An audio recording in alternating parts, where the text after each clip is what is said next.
here in the U.S. and I think probably all over the world, people say, "Hey, how are you? Hello, how are you doing?" And very often, people use that just as conversation, and they're saying, "Hey, how are you?" And at the same time, they just keep walking, right? So they never.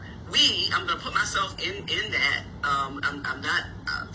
I'm not saying to you things that I don't need to think about more myself.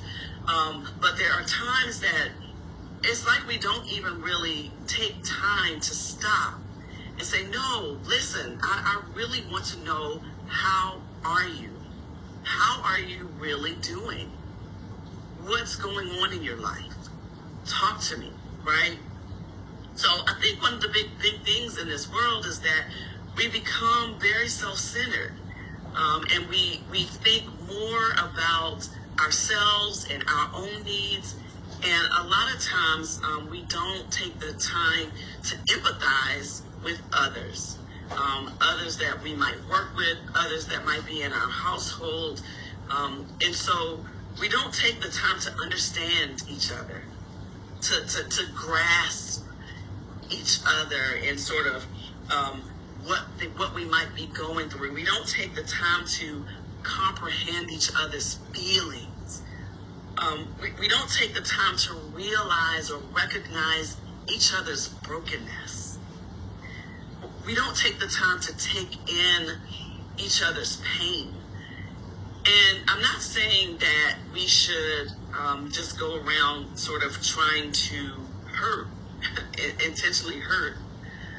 But when we really care for each other, when we really love someone, if we're acquaintances with someone, we really should empathize with them and try to get to know them, try to get to understand them. So before we can understand or recognize when our loved ones are struggling, we have to take the time to get to know who they are.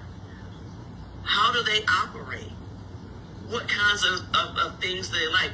What do you see them doing normally, right? So we have to change our way of thinking. We have to change being self-centered. We have to start to really think about each other.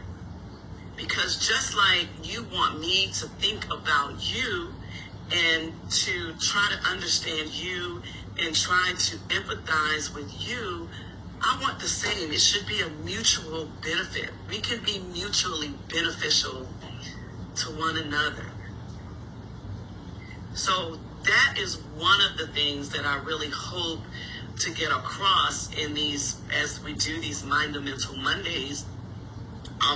The idea that we need to see each other, and in order to see each other, we must be intentional